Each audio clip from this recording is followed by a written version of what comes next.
아멘. 예, 반주자가 기도를 해서 반주가 없습니다. 그래서 우리 지난주에 우리 교회 등록하신 우리 김정주 성도님께서 반주를 좀 하셔서 다음 주에는 제가 미리 그걸 전해드려서 반주할 수 있도록 그렇게 하겠습니다. 저희 희원이 이제 고1이 기숙사로 들어가는 바람에 반주자의 자리가 이제 비었습니다. 한 달에 한 번 나오는데 성도님들이 오셔서 그 반주의 섬김을 해주시면 정말 그것만큼 하나님이 또 기뻐하시는 일은 없다라고 저는 생각합니다. 그래서 교회에 필요한 부분들이 있으면 언제든 적극적으로 섬기는 그런 마음을 가지고 함께 주님의 교회를 세워가셨으면 좋겠습니다. 할렐루야. 오늘도 주님의 은혜를 감사하고 찬양합니다. 먼저 오늘 하나님께서 우리에게 주시는 말씀 함께 보시겠습니다. 마태복음 4장 23절부터 25절 말씀입니다. 마태복음 4장 23절 25절 세 절이니까 우리 한 목소리로 함께 합독하겠습니다. 마태복음 4장 23절부터 25절까지의 말씀 다 같이 PPT에 준비되어 있습니다. 함께 합독합니다. 시작. 예수께서 온 갈릴리에 두루 다니사 그들의 회당에서 가르치시며 천국 복음을 전파하시며 백성 중에 모든 병과 모든 약한 것을 고치시니 그의 소문이 온 수리아에 퍼진지라. 사람들이 모든 앓는 자 곧 각종 병에 걸려서 고통당하는 자, 귀신 들린 자, 간질하는 자, 중풍병자들을 데려오니 그들을 고치시더라. 갈릴리와 데가볼리와 예루살렘과 유대와 요단강 건너편에서 수많은 무리가 따르니라. 아멘. 할렐루야. 하나님의 은혜와 평강이 함께 하시기를 소망합니다. 오늘도 주님의 몸된 교회에 이렇게 함께 모여서 말씀 앞에서 예배를 드리는 한 분 한 분의 그 삶을 사랑하고 축복합니다. 오늘도 말씀 듣기 전에 우리 앞뒤 좌우에 계신 분들과 사랑 고백하고 말씀을 좀 듣기를 원합니다. 사랑합니다. 축복합니다. 돌아보시면서 네, 잘 오셨습니다. 할렐루야. 아유, 군사님 오랜만에 오셨어요. 우리 이주환 성도님도 너무 감사합니다. 반갑고요. 네. 코로나가 많이 우리를 위협하지만 이제 백신도 개발되었고 또 치료제도 개발되어서 이제 머지않아 우리의 일상이 회복되고 또 예배는 더 기쁨으로 충만케 되어질 거라 믿습니다. 소망을 가지시고 믿음의 길에서 더 굳건하게 달려가시기를 주님의 이름으로 축원합니다. 아멘. 여러분, 오늘 예수님께서 이제 십자가에 못 박혀 죽으시고 3일 만에 부활하시고 하늘에 승천하시면서 이 땅에 새로운 하나님의 영을, 예수 그리스도의 영을 부어주셨습니다. 임하셨습니다. 그것을 우리는 성령님이라 말합니다. 그래서 성령의 시대로 이제 접어들게 된 것이지요. 성령의 시대가 접어들기 시작하면서 탄생한 것이 있습니다. 그리고 성장한 것이 있습니다. 그것이 무엇입니까? 그것이 교회입니다. 성령이 임하시기 이전에 이 예수님의 제자들의 모습을 본다면 참으로 연약한 모습을 보이고 있었습니다. 그러나 성령님께서 그들 한 사람 한 사람의 심령 가운데 임하시고 난 이후에 이 제자들의 모습은 완전히 180도 달라진 것이죠. 예수님을 믿는다는 그 이유 하나만으로도 고통을 당하여야 하는 그 상황 속에서 두려워서 꽁꽁 숨어 있었던 이 제자들의 모습들이었습니다. 그러나 성령이 임하심으로 인해 그 이후에 그들의 삶은 어떻게 변했습니까? 더 이상 숨어 있을 수가 없었습니다. 그리고 예수 그리스도를 믿는 그 믿음 위에 부어진 그 성령의 능력을 통해서 핍박이 있어도 고통이 있어도 이 복음이 진리라는 것을 인식하면서 복음을 담대히 전하는 그런 모습으로 완전히 바뀌게 된 것이죠. 완전히 바뀐 그들의 삶을 통해서 복음이 전파되기 시작했습니다. 그리고 복음이 전파되어지는 곳에서는 어김없이 성령의 역사가 함께 나타났고 그리고 믿는 자의 모습들이 믿음의 그 공동체 안으로 몰려오는 그런 일들이 일어난 것이죠. 그래서 그 믿음의 공동체가 세워진 것을 사람들은 교회라고 불렀습니다. 그러니까 이 성령의 행하심, 성령의 역사하심, 성령의 능력과 이 교회의 세워짐과 성장은 언제나 함께 해왔다는 것을 우리는 알 수 있습니다.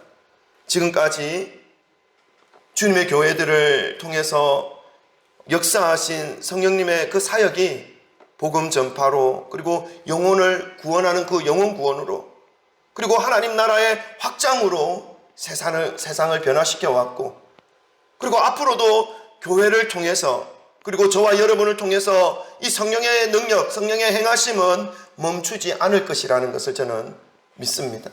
여러분도 믿으십니까? 아멘.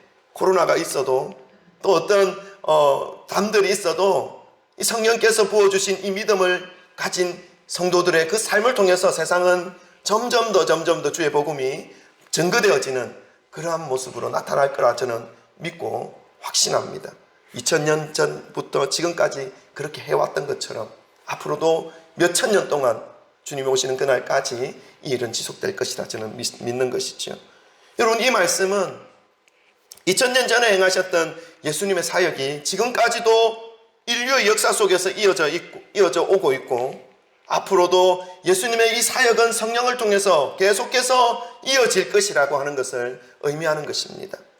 우리는 그 말씀의 의미를 이해하고 있고, 또 그렇게 되리라는 믿음 안에서 동의를 하고 있는 것입니다. 그렇다면 그 성령의 역사를 통해서 이어온 이 예수님의 사역은 어떻게 누구를 통해서 이어져 오게 된 것이고 또 이어져 갈 것인가 하는 것을 우리는 알아야 하는 것입니다.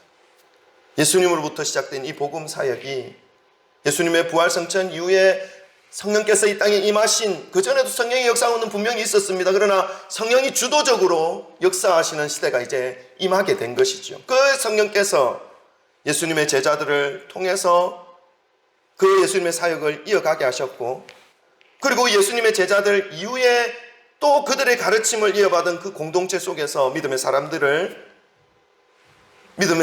세우시고 이들의 신앙이 전수되어짐으로 인해서 예수님의 사역들이 오늘날까지 계속해서 이어져 오고 있다는 것을 우리는 말씀을 통해서 알 수 있습니다. 결국 예수님의 이 사역은 주님의 뜻을 이어받은 공동체 속의 믿음의 사람들, 교회들을 통해서 2000년간 이어져 왔다는 것을 알 수 있는 것이죠. 그리고 또 앞으로도 계속해서 이 부르심과 사명을 받은 백성들을 통해서 이 예수님의 사역은 이어가게 될 것입니다.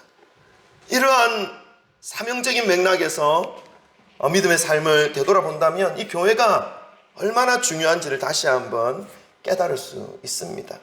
여러분, 교회가 오늘 많이 있습니다. 이 하늘 도시에도 많이 생겼습니다. 저는 교회가 생겨나는 것을 보면서 너무너무 기뻐요. 감사해요. 왜요? 어떤 모양이든 주 예수 그리스도가 증거되어진다면 그것은 너무나 기쁜 일이고 너무나 모든 사람들에게 흘러가는 하나님의 은혜의 모습이기 때문에 저는 너무너무 기쁜 것입니다. 여러분, 교회가 왜 세워져야 하는 것입니까? 이걸 우리가 좀 오늘날의 환경과 상황을 보면서 좀 정립해 놓을 필요가 있습니다. 혼자 예수님 믿어도 되지요? 교회를 안 나오시고 믿음 생활 하시는 분들도 있습니다. 그러나 교회가 왜 필요합니까? 교회가 중요합니다. 중요한 이유는 믿음을, 이런 표현을 제가 이 말이 안 맞습니다. 믿음을 견제한다. 이 말이 안 맞는 말입니다. 그러나 이런 의미가 있습니다. 믿음을 견제한다. 이것은 이 믿음이 정말 하나님을 향한 믿음인가, 말씀을 근거로 한 믿음인가 하는 것을 구분해낼 수 있는 공동체가 바로 교회이기 때문에 그렇습니다. 혼자 믿음 생활하게 되면 이것이 구분이 안 됩니다. 자기의 생각에 믿음의 틀을 맞춰가는 것이죠. 그래서 믿음이 아닌데 믿음인 것처럼 행동하는 것으로 되어질 가능성이 높다는 것입니다. 믿음을 정화하는 그러한 기능이 교회 안에는 있습니다. 말씀이 중심이 되어 있기 때문에 그렇죠. 또 믿음을 도전합니다. 머물러 있으려고 하고 있고 낭망 속에 실망 속에 나는 안 되는 사람인가 봐 하면서 주저앉아 있는 그 사람에게 하나님의 은혜가 임하심으로 할 수 있다. 하나님이 나와 함께 하신다. 그 말씀을 받음으로 다시 일어나 달려갈 수 있게 하는 그 믿음의 도전, 말씀의 도전을 말씀의 도전을 공급해 줄 수 있는 것이 바로 교회이기 때문에 그렇습니다. 또 한 가지의 교회가 있어야 할 이유, 그것은 바른 지표를 제시해 줄 수 있기 때문에 그렇습니다. 아까도 첫 번째 말씀드린 것과 좀 비슷할 수 있는데, 성경에서 말씀하시는 성도들의 삶의 모양이 어떠하여야 하는 것인지에 대해서 우리는 말씀을 통해서 배워야 하는 것이기 때문에 그렇습니다. 그래서 교회가 필요한 것이죠. 방향성이 변질되거나 믿음의 길 가다 보면은 여러분도 느끼시지만 얼마나 우리가 세상 유혹 앞에 많은 그 시선을 빼앗기곤 합니까?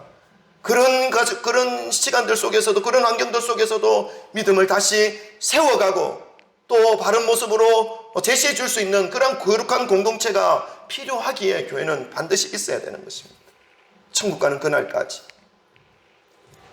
이러한 마음을 가지고 오늘 주님의 말씀을 받기를 소망합니다.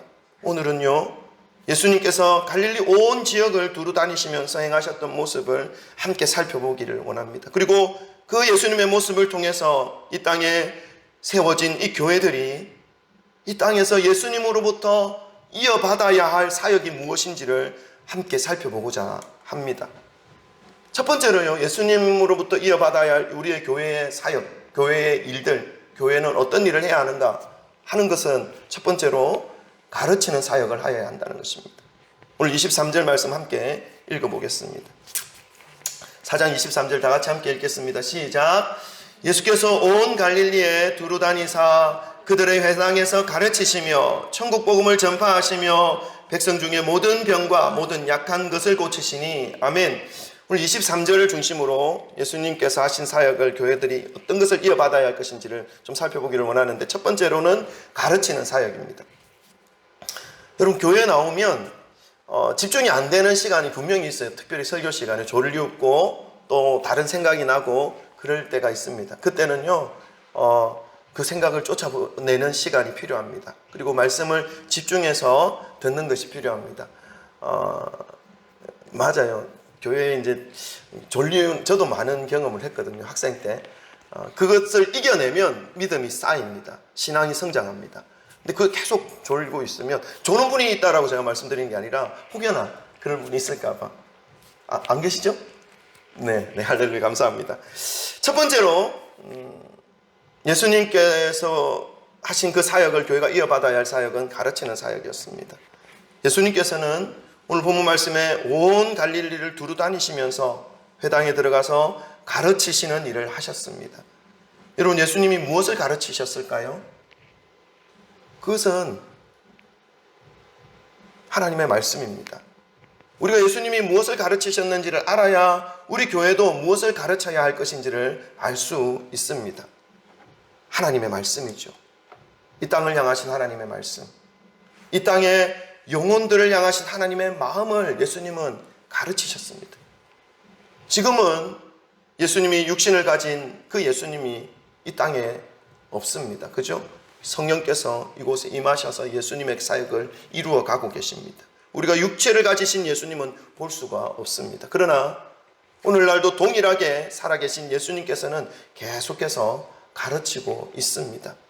그 가르침은 성령의 역사 속에서 이 땅의 영혼들이 하나님의 말씀을 품을 수 있도록, 그리고 그 말씀으로 인해서 생각이 변하고 삶이 변하고 인생이 변하는 일들을 일으키시는 사역을 성령께서 하고 계십니다. 예수님은 이러한 가르치는 사역을 성령님께서 지금 임하심으로 예수님께서 세우신 교회들을 통해서 오늘도 진행하고 계십니다. 그러니까 성령님께서 운행하고 계시지만 실질적으로는 예수님의 사역이 지금 이어져 가고 있다는 말씀입니다. 그래서 오늘 우리들은 말씀의 사역을 계속해서 이어져 가야 하는 것이 교회의 사명 중에 하나라는 것을 알 수 있습니다. 밤이나 낮이나 개인이나 두세 사람 모인 곳이나 어디에서나 하나님의 말씀은 계속해서 가르쳐져야 하고 읽혀져야 하고 묵상되어져야 하는 것입니다. 그리고 그 말씀을 받는 모든 성도들은 말씀 앞에서 겸손함으로 마음에 새기는 것이 필요합니다. 겸손함으로 하나님의 말씀 앞에 섰을 때에 교회에서 가르침을 받는 그 말씀을 통해서 말씀 속에서 임하시는 성령의 은혜로 새로운 심령으로 회복되어지는 것을 경험하게 되는 것입니다. 저는 목회를 길게는 하지 않았지만 짧게 해오면서 이 말씀을 통해서 사람의 생각과 삶이 변하는 모습들을 간혹 보아왔습니다. 제가 사역했던 그 교회들을 거쳐오면서 한 분이 기억나는데 바이올린 전공한 집사님이셨어요. 여자 집사님.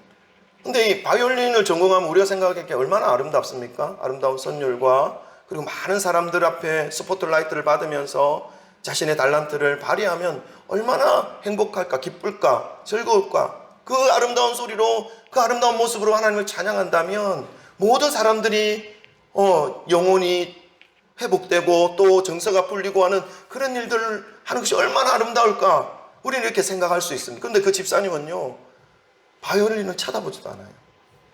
우울증에 걸려서 바이올린은 집안에 장롱 안에 숨겨놓고 커튼 탁 쳐놓고 밖에 내다보지 않아요. 뭐 때문에 그렇게 우울증이 걸렸는지는 모르겠어요. 근데 그분이 말씀 앞으로 하루하루 나오면서 표정이 바뀌어요. 그리고 기도 시간에도 하루하루 나오면서 표정이 완전히 바뀐 거예요. 그러면서 다시 바이올린을 잡는 거예요. 그리고 교회 앞에 나와서 그 바이올린 연주를 하기 시작했어요. 그런 모습, 하나님의 말씀으로 인해서 하나님 앞에 나와서 기도함으로 마음이 변화되고 다시 위축된 그 심령이 자유케 되어짐으로 하나님의 영광을 나타내는 모습을 저는 볼 수가 있었습니다. 여러분, 하나님의 말씀을 가르침 받는다는 것은 놀라운 일들을 경험할 수 있는 거예요.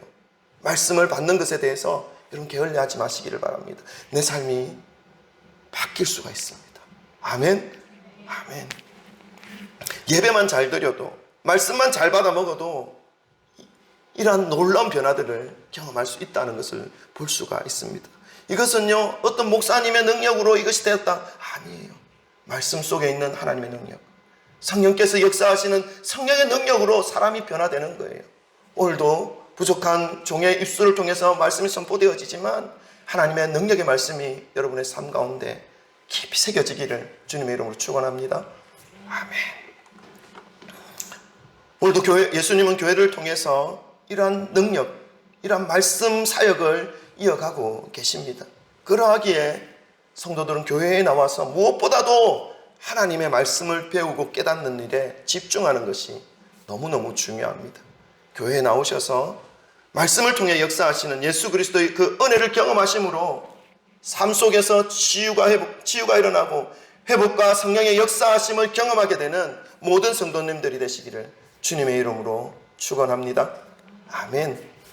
두 번째로요, 예수님으로부터 이어받아야 할 교회의 사역은 천국 전파 사역입니다. 23절 한 번 더 읽어보겠습니다. 4장 23절 한 번 더 읽습니다. 시작. 예수께서 온 갈릴리에 두루 다니사 그들의 회당에서 가르치시며 천국 복음을 전파하시며 백성 중에 모든 병과 모든 약한 것을 고치시니. 아멘. 예수님은 가장 먼저 하나님의 말씀을 가르치시는 일을 하셨습니다. 이것은 제자들을 교육시키고 훈련시키는 그런 일이었습니다. 그리고 또 한 가지의 예수님의 사역을 소개하고 있는데 그것은 천국 복음을 전파하는 사역이었습니다. 이 사역은요, 설교를 의미합니다. 이 예수님의 설교의 핵심 내용은 천국에 대한 소망입니다. 천국 복음이었다는 것을 말씀하고 있습니다. 예수님께서 이 천국이 있음을 선포하셨다는 것입니다. 예수님의 이 말씀을 성경에서 여러분 묵상해보고 읽어보면요, 예수님은 사람들에게 천국이 있습니다 라고 설득하지 않으셨어요. 설득하려고 하지 않았어요. 어떻게 하셨어요? 천국이 있다는 것과 온 땅과 하늘 그리고 인간들을 창조하신 창조주 여호와 하나님께서 그 천국에서 믿음의 자녀들을 기다리고 계신다는 것을 선포하셨어요. 설득하지 않았습니다. 귀 있는 자는 듣고 성령의 계시하시는 그 깨달음을 통해서 천국의 소망을 품고 믿음으로 살아가게 하신 것입니다. 오늘도 여러분 교회에 나와서 이 설교 말씀을 듣고 말씀을 볼 때에 믿어지는 은혜가 있어요. 뭐라고 설득해도 안 믿어지는 그런 마음이 있는가 하면 하나님의 말씀 한마디 한마디가 어느 순간 믿어지는 은혜가 있다니까요. 제가 제 삶이 변화되었을 때가 대학교 1학년 때인데, 그 전까지는요, 교회는 다녀도 세상 사람하고 똑같이 살았어요. 정말 세상 사람들하고 같이 놀고 같이 뭐 적절하게 윤리적인 어떤 부분들은 제가 가지고 있었겠죠. 막 나가는 그런 사람은 아니었으니까. 근데 생각하는 것 모든 것들이 나의 중심적이고 내 개인적인 그런 욕심과 욕망을 따라 살아가는 그 모습이었어요. 그런데 대학교 1학년 때 예수님을 만나니까 그때부터 교회에서 하시는 설교 말씀이 믿어지는 거예요. 그 전까지는 어땠냐면요, 물이 변해서 포도주 됐다, 안 믿었어요. 제가 좀 이성적인 사람이에요. 그렇게 막 근거 없는 것을 잘 믿으려 하지 않아요. 제가 그래도 공대 출신이거든요. 숫자가 얼마나, 숫자로 딱 맞춰, 이게 맞다 이렇게 해서 내가 인식하는데, 이거는 그 증명이 안 되잖아요. 물이 변해서 포도주가 됐다, 믿어져요, 집사님? 안 믿어? 아니, 안 믿으면 안 되지. 제가 네, 괜찮아요. 또 때가 있어요. 안 믿어지는 거예요. 그리고 또 그게 안 믿어지니까 예수님의 십자가 사건이 가까이 없어요, 저한테. 예수님이 이제 물어보죠. 성경 퀴즈 하거나 뭐 질문하면, 예수님이 십자가에 못 박혀 죽었는데 왜 십자가에 못 박혀 죽었어? 이렇게 질문하면 제가 뭐라고 대답합니까? 예, 제 죄를 위해서, 제가 제 죄 때문에 예수님이 대신 십자가에 못 박혀 죽으셨어요. 그래서 저는 천국 갈 수 있어요. 이렇게 조잘조잘했어요. 근데 내 마음은 안 믿고 있는 거예요. 안 믿어지는데 어떻게 해요? 근데 누구에게도 말할 수 없었어요. 집사님 그래도 솔직해요. 말할 수가 없어요. 믿는 것처럼. 왜 제가 누구에게 말할 수 없었을까요? 질문하고 싶었어요. 목사님한테, 전도사님한테. 근데 그렇게 질문하면 목사님 난처하실 것 같아서, 제가 좀 착했잖아요. 설명을 제대로 못 해주실 것 같아서, 그래서 그냥 믿는 척 했죠. 근데 1학년 때, 대학교 1학년 때 예수님이 나를 위해서 십자가에 못 박혀 죽어주셨다는 그 20년 동안 귀에 딱지 박히도록 들었던 그 말씀이 믿어지는 거예요. 왜 믿었습니까? 아니, 믿어지더라고요, 진짜. 그러면서 눈물이 나요. 이 보잘것없는 인생, 보잘것없는 나를 위해서 33살의 창창한 청년의 삶을 던지셨던 한 분이 있었다는 게, 그리고 그분이 하나님의 아들이었다는 게 믿어지기 시작하는, 믿어지니까 가만히 있을 수가 없더라고요. 너무 감사하고 너무 미안하고. 왜요? 지금까지 그렇게 말씀해 주셨던, 그렇게 나를 사랑해 주시고 기다려 주셨던 그분을 나는 안 믿고 안 믿었으니까 그게 너무 미안한 거예요. 그때부터요, 여러분, 그런 믿어지는 은혜가 임하니까, 여러분, 물이 변해서 포도주 됐다는 건 너무 쉽게 믿어지는 거야. 쉬워, 아멘? 믿어? 그래요. 지금은 안 믿어질 수 있어요. 근데 때가 있어요. 하나님 그렇게 몰아가시고 그렇게 만들어 가셔요. 믿도록 이끌어 가셔요. 그때부터 십자가의 그 사건은 내 가슴 속에 있어요. 그래서 그 십자가만 바라봐도 눈물이 나는 거예요. 지금 조금 많이 무뎌졌어요. 여러분, 믿어지는 은혜가 있다는 것을 기억하시고, 이 시간 여러분에게 믿어지는 은혜가 임하시기를 주님의 이름으로 축원합니다. 아멘. 이 천국 복음 선포, 이 설교, 예수님의 설교 속에는 천국에 대한 소망의 말씀만 있는 것이 아니었습니다. 그 말씀 속에는 지옥과 그리고 천국이 있다는 것뿐만 아니라 심판에 대한 경고의 메시지도 그 속에 포함되어 있었습니다. 결국 말씀을 듣고 자신의 죄악을 깨닫고 회개하는 것으로 인해서 진실된 마음으로 주님 앞에 나아갈 때에는 천국문이 열립니다. 그리고 믿음으로 주어지는 그 영광된 모습, 영원한 생명으로 이어지게 해주신다는 것입니다.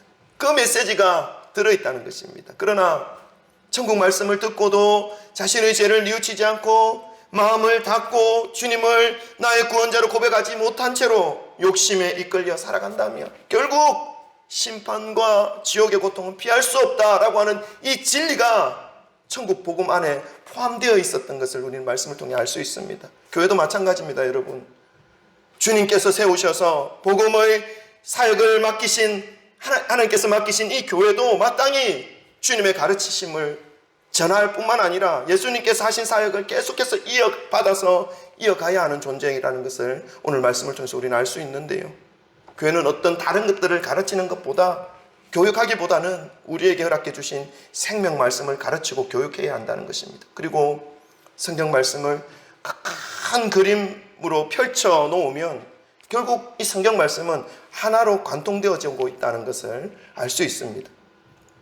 예수님의 말씀을 통해서도 알 수 있고, 그리고 사도 바울의 말씀을 통해서도 알 수 있고, 그래서 요한계시록을 기록한 사도 요한의 말씀을 통해서도 알 수 있습니다. 무엇으로 관통되어지고 있냐 하면, 예수님께서 이제 공생애를 시작할 때 30살 동안 부모님의 밑에서 부모님의 일을 도우면서 살아가다가 이제 30살부터 3년 동안 공생애를 시작할 때 맨 처음 시작한 말씀, 선포한 말씀이 있습니다. 어떤 말씀입니까? 예수님께서 공생애를 시작할 때 첫 번째로 사람들 앞에 선포한 말씀, 맞습니다. 회개하라, 천국이 가까웠다. 천국에 대한 선포입니다. 마태복음 4장 17절. 우리가 또 너무나 잘 알고 있는 예수님의 산상수훈, 주옥과 같은 예수님의 가르침이시죠. 그 말씀의 핵심이 무엇입니까? 천국 백성의 삶입니다. 심령이 가난한 자는 복이 있나니 천국이 저희 것이요. 계속해서 예수님의 말씀은 천국과 이어지게 되어 있습니다. 이어지고 있습니다. 또 예수님께서 십자가상에서 말씀한 7가지 말씀 중에 어떤 말씀이 있습니까? 그 최후의 오른쪽에 있었던 강도에게 뭐라고 말합니까? 오늘 네가 나와 낙원에 있으리라. 천국에 대한 말씀입니다. 바울은요, 이 복음을 전하기 위해서 일생 동안 자신의 삶을 바친 것이죠. 그러면서 마지막 순간 바울이 거의 자신의 하나님께 주신 자신의 그 사명을 완수하는 그 순간에 고백한 고백이 무엇입니까? 사도행전 28장 30절 31절에 있습니다. 우리 기록되어져 있는데 한번 다 같이 한번 읽어볼까요? 바울이 자신의 삶의 마지막 부분에서 고백한 내용입니다.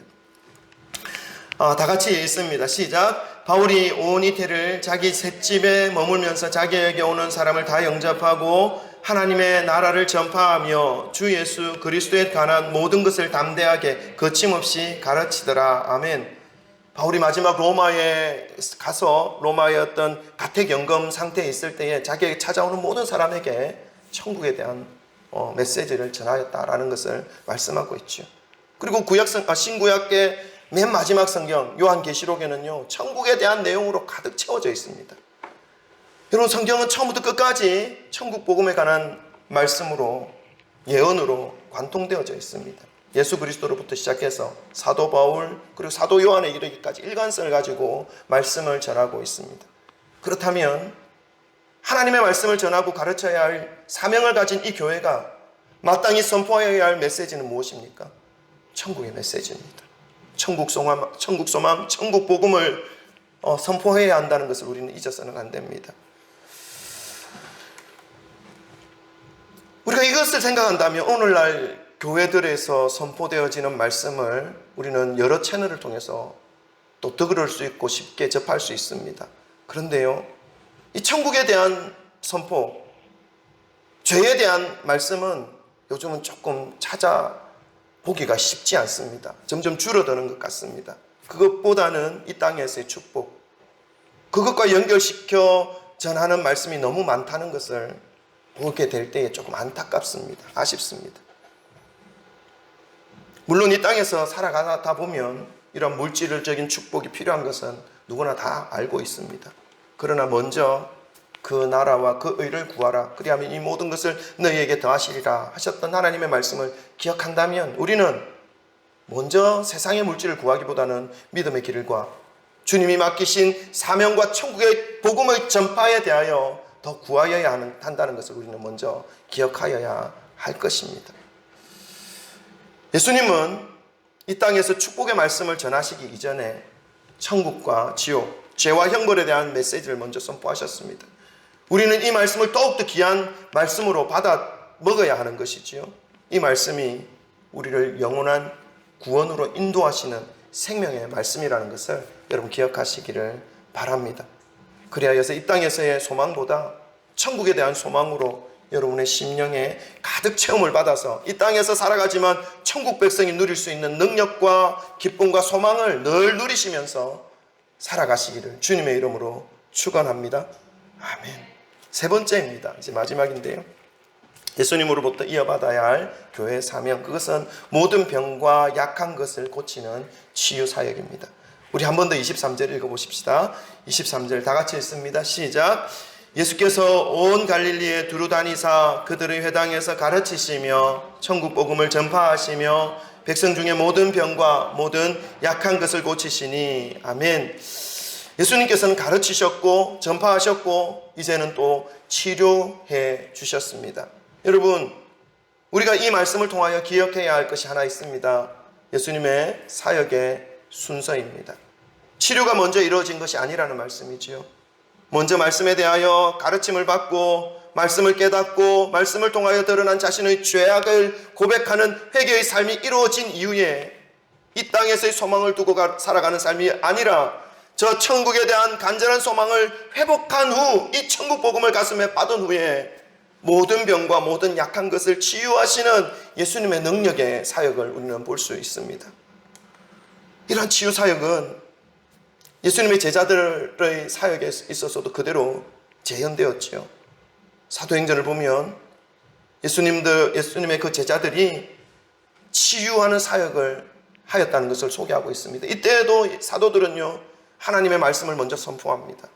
그리고 그 말씀으로 인해서 수없이 많은 사람들이 회개함으로 인해 예수님께로 그 마음을 돌이키는 역사가 일어나고 바로 그때에 성령께서 역사하심으로 병이 고쳐지고 치유의 사역이 일어났던 것을 우리는 깨달을 수 있습니다.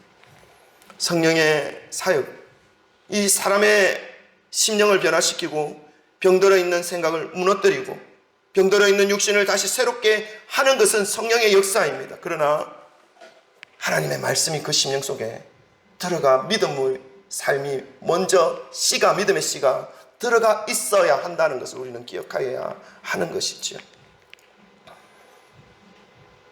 천국의 소망을 얻고 천국을 바라보시면서 살아가는 그 영혼으로 하나님은 계속해서 회복시켜 주시고 또 우리의 연약한 육신을 천국 가는 그날까지 계속해서 강건케 해주시는 하나님의 예수 그리스도의 사역을 우리 교회는 계속해서 이어가야 한다는 것을 말씀을 통해서 깨달을 수 있습니다. 예수님께서 말씀으로 병든 인생들을 고쳐주시는 이 사역은요, 그 삶의 모습을 완전히 변화시키는 사역이었습니다. 병든 몸이 고침받고 회복된 삶으로 살아가게 하셨다는 것은 이제 예수님께서 새롭게 해주신 인생으로 인생의 진정한 의미를 깨달아서 가장 소중한 일을 하며 살아가게 되었다라는 것을 의미합니다. 여러분, 예수님께서 치료해 주시고 회복시켜 주시고 다시 새롭게 인생을 살아가게 해주신 그 인생에 있어서 가장 소중한 것은 무엇이겠습니까? 가장 소중한 일은 무엇이겠습니까? 그래서 무너져 있었던 육신과 병든 몸이 새롭게 건강하게 회복되어진 이후에 이제 그 사람이 살아야 할 가장 소중한 삶은 그것을 고쳐주신 분, 살려주신 분을 기억하며 살아가는 것일 것입니다. 그리고 이제는 새롭게 된 그 몸으로 주님께 예배드리며 감사를 드리며 사랑을 드리며 살아가는 그러한 삶일 것입니다. 사랑하는 성도 여러분, 교회에서는 이러한 사역들이 계속 일어나야 합니다. 하나님의 말씀을 가르치고 천국과 지옥, 죄와 형벌의 메시지가 선포되어지고 그 말씀으로 회개가 일어나고 심령의 변화를 받은 사람들이 말씀을 통해서 육신적, 영적 질병으로부터 치료를 받으면서 그 은혜와 그 역사로 예수님의 그 사명에 헌신되어지며 예배드려지는 그러한 심령의 변화들이 계속해서 교회 가운데는 일어나야 하는 것이지요. 우리 성진교회가 이러한 역사가, 이러한 사명이, 이러한 사역들이 일어나는 그러한 교회가 되기를 주님의 이름으로 축원합니다. 말씀을 맺겠습니다. 예수님은 이 땅에 오셔서 하나님의 말씀을 가르치셨습니다. 그리고 천국 복음을 선포하셨습니다. 그리고 말씀을 통한 치유와 회복의 사역으로 모든 질병들을, 모든 약한 것들을 고쳐주셨습니다. 이러한 일들은 이제 주님의 몸된 교회가 이어가야 하는 사역입니다. 말씀의 능력으로, 그 말씀의 능력을 인정하심으로 매일매일 새롭게 하시는 주님의 사역이 여러분의 생각 속에, 삶 속에, 가정 속에, 또한 우리 교회 속에 능력으로 나타나심으로 인해서 예수님의 능력과 늘 함께 살아가시는 모든 성도님들의 삶이 되시기를 주님의 이름으로 축원합니다. 아멘. 기도하십시다.